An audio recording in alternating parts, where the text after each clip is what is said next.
Okay, smooth. You know the rest of my intro. I got this video titled "Remember the Online Pass That Could Epic." I ain't gonna try to say it, bro. You ain't about to clip me. Anyway, though, we got this video, bro. I ain't gonna hold you up too long. I seen PS3 games. I've obviously, if you see my channel, I just showed you my PS3 collection. Go check that out. It's probably gonna be there or somewhere. I don't know. But let's check out this video though. I will give all credits to the owner and all that other stuff in the description below. If you're tired of seeing me talk, you can watch the full vid down below. But without further ado. Yeah, all these games suck for the same reason, and I happen to be a gamer with standards. So before I'm gonna talk about why these games suck, I'm gonna go play online multiplayer Ratchet and Clank All for One on this used copy I just bought. Oh, god damn it! Activate your Ratchet and Clank All for One online pass to access online features? I thought you were better than that.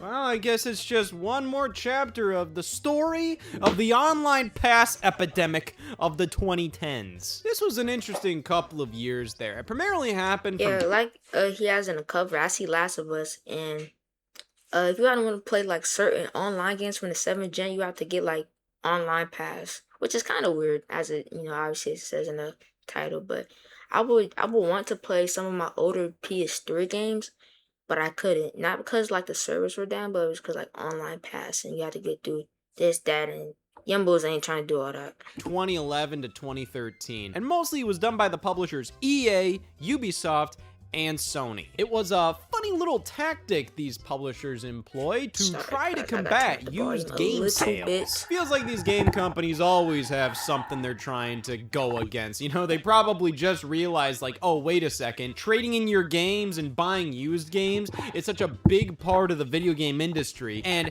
guess what? They don't make any money from that. Aside from the fact that like one person had to buy the game new and then they sold it. So they at least made one sale there. Good for you. But I mean, it kind of makes sense that these publishers would try to find more of an incentive for people to buy new games. I've seen that GameStop commercial before. That's an old fundamentally, there's no real difference buying a new game compared to a used one. Outside you not wanting the game's case to be a little crusty. Nowadays, the main tactic is kind of the day one editions. A lot of games you buy nowadays will have a banner right on the front telling you, hey, you are top dog shit. Most of the time, they just throw in some basic little cosmetics and whatnot. Nothing that crazy. And another way publishers combat used game sales is how a lot of new games just don't drop in price anymore. Sony definitely figured that out. Back during the PS3 and PS4 days, they would drop the prices of a ton of their games like within a couple of months of their release. But now you look at games that released within the first year or two of the PS5's lifespan, and they're still full damn price. And more often than not, if the new price doesn't go down, then the used price doesn't really go down that much further. So most of the time, for me personally, if it's to the point where, oh yeah, the new version of this game is $70 and the used one is like 60, 65, I'm just kind of thinking, I might as well get the new one, and you know, it's a nice, pretty, fresh copy. But that doesn't mean used games don't have a purpose. I mean, we need used games. In fact, I think these companies... Most of my PS3 game collection are used games. None of them I bought new. Benefit so much more from used games than they think they do just looking at the statistics. Because these companies definitely looked at used games as like a threat to their profit margins. And in the short term, sure, but long term, I think you need to have used games as a way to get games cheaper because, hey, what if you're not sure if you're going to like a game? If The Last of Us came out back in the day at 60 bucks and you weren't 100% sold on it, you could pick up the used copy for far cheaper, so it's far less of a risk. Or hell, you could rent the game. Remember renting the game, kids? But if that all goes well and you end up really loving the game, in the future, you're far more likely to buy the sequel to the game brand new, or new merchandise, or be there day one to support whatever else these companies put out. And quite frankly, I think it's so damn stupid that these companies were getting so afraid of used game sales when pretty much every other industry has a secondhand market market, and you don't see them freaking out about it. Furniture companies aren't going, damn, we gotta stop people from buying our furniture secondhand. But either way, this idea came to fruition around the late 2000s, early 2010s, and it was the online pass. Now, what did that mean? Well, with every new copy of the game, you would get a voucher on the inside. This voucher wasn't giving you anything special other than the ability to play online multiplayer. Enter the above code to activate the online pass to access online play. That's all it did. And this is a one-time code, meaning if you bought the game new, you get this, no problem. But then if you sell the game and then somebody else picks it up secondhand and this online pass was already redeemed, if they'd want to play Battlefield 3 online, they would have to pay an extra $10 to do so. Now, was this the worst thing in the world? No, but it was one of the most annoying, especially considering on the Xbox 360, back then, the 360 required you to pay for Xbox Live Gold in order to access online multiplayer. So on Xbox 360, it didn't matter, you were already paying for the privilege. PlayStation, though, over there on PlayStation, online play was, I think, free. Play online multiplayer, you still had to pay for the privilege to play online multiplayer in a game like Battlefield 3 if you bought the game used. But sometimes this went beyond just simple online multiplayer. In Batman Arkham City, the entire Catwoman portion of the game was locked behind the Batman Arkham City pass. So damn, it's like even single player games were affected. But I found this to be even more unacceptable for a lot of games that were heavily marketed as multiplayer experiences. God of War Ascension's big hook was the fact that it was multiplayer God of War. You could play God of War multiplayer and it was all online. But of course, it does have an online pass. So this big element of the game, like its main new gimmick, if you didn't buy this game brand new, well, you gotta pay up to experience it. But on top of that, even if you did buy the game new, and let's say it was just like an older copy, the online pass expired after a year and a half. Same with something like Ratchet and Clank All for One. Kind of the big thing about this game was that it was a 4-player co-op game. And this sucks just even more because this is a game for kids. Like, this is definitely a family game. You know, you play co-op with your family. Of course, most of the time your family is going to be kind of all in the same room, but kids play online multiplayer all the time, and you're going to maybe lock them out of that to maybe squeeze an extra $10 out of somebody. Suffice to say, this whole practice was quite unpopular. I mean, to be fair, let's say you bought this copy of Battlefield. I haven't said nothing in a minute, bro. He's just yapping for real. No, like, no disrespect. He's just talking. I'm just listening. I mean, he talking about just 7th gen Xbox 360. I love my 360 and PlayStation 3 games. If you want me to see that, you know, see me play 360, PS3 games, 6th gen maybe. Sure, sub to the channel.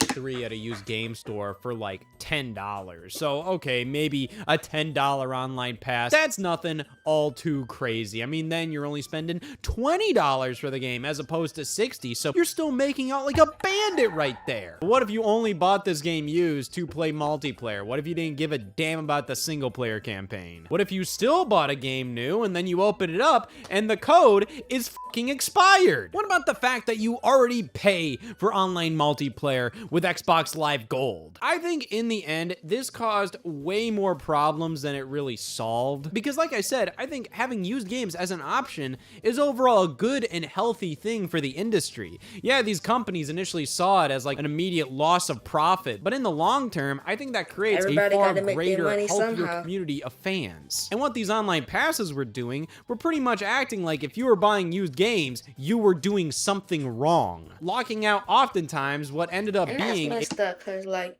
maybe some people can't afford the game day one. They have to wait a couple months or a good year or two, and then you just locking parts of the game behind a paywall. That kind of sucks. They losing money by that because, like, not everybody can, you know, buy the game. A very big part of a lot of these games' experiences. Now, listen, I'm not like a huge Brad, like, play the game like day one, while they like think, okay, but whenever I do get the amount of money, you know, do I buy it or like do I save it for something else?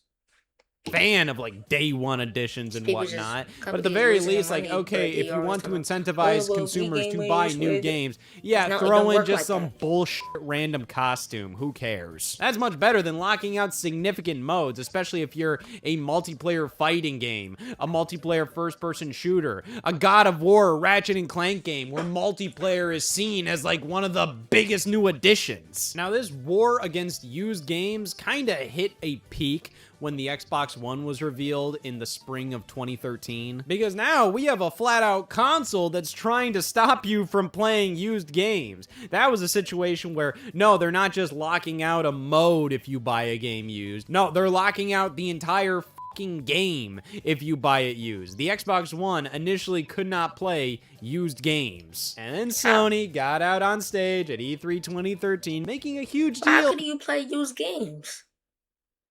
About how the PS4 will support used games and how they love used games. They even showed that little goofy skit of them sharing games on PS4. But I honestly forgot about a lot of this online pass controversy One, back I do then. got an Xbox myself, but Xbox took an L that day. Oh my gosh.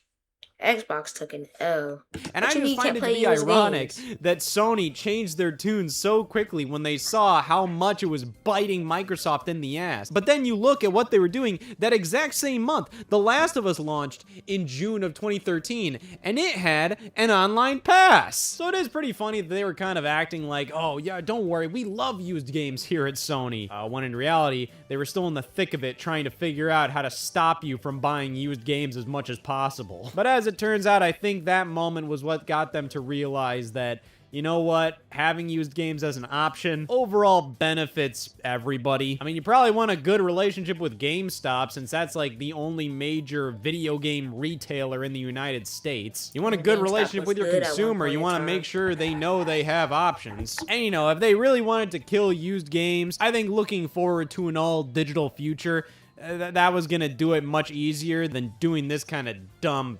nonsense. Because in the end, I think these companies kind of got what they wanted. As the years went on, more and more people started transitioning to digital-only purchases on the game consoles. And you know, a digital purchase is honestly even better for these companies than buying the games new from a retailer, because they retain so much more profit from a digital purchase than some new purchase from Walmart. In addition, in 2013, moving over to the PS4, Sony started to require customers pay for PlayStation Plus in order to play online multiplayer. Thus, with the PS4, Sony actually made it a requirement that games cannot have online passes like this. They not only stopped doing it themselves, but they made sure that other companies didn't do it on their platform. And now EA and Ubisoft announced they would not be continuing the online pass situation, pretty much admitting that it wasn't really doing what they thought it would do. It wasn't deterring people from used game sales. All it was doing was annoying the shit out of everybody. Looking back, it is really interesting to see what battles a lot of these game companies were trying to fight. You know, and quite frankly, a lot of it just seems like they kind of sit in a boardroom meeting, kind of twiddling their thumbs, kind of figuring out like, what is a problem we should be having right now? And then they go, well, used games, obviously. That's a huge problem. Well, let's figure something out. And then this is what they figure out. And it's kind of like one of the bigger slaps in the faces a consumer could get. Because this doesn't benefit consumers. It's not like the worst thing in the world, but it's most definitely just kind of like, yeah, what the f***? But while the online pass lost in the end, I think these companies kind of started to get what they wanted with the rise of digital kind of overtaking everything. So to the guy whose idea was to put an online pass in Dead Space 3, you might have been laughed at the time, but 10 plus years later, congratulations. You won, you son of a bitch. You like that vid? Like, comment, subscribe to the original person that will be looking in the description, and join the K Scoot. Join the K Smooth family. You feel me?